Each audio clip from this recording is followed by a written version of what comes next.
question is from one new Ahmadi from Bosnia. He said in the Holy Quran there is said that Nooh alayhi salam lived about 900 years. And he said that in Bible it's also said the same.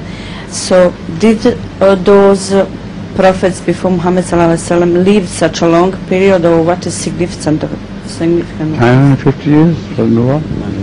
950 years is not the personal age of Hazrat Noah alayhi salatu wasalam.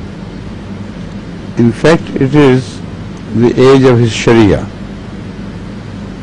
And I have calculated it, if he actually personally lived 950 years, in his presence, Hazrat Abraham should have been born.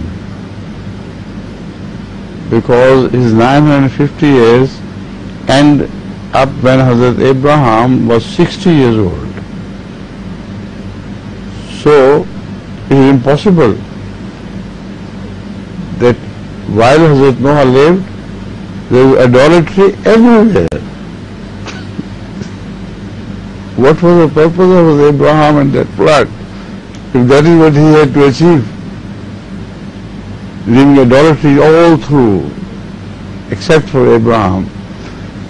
So this shows that it was his Sharia, which was 950 years, and Hazrat Abraham was given a Sharia of his own after 60 years. Until then he followed Hazrat Noah.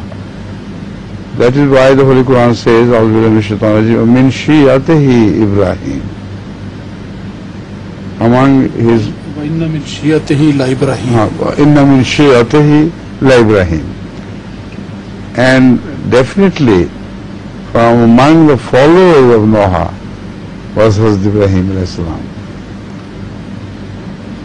But we know that he ultimately became completely independent.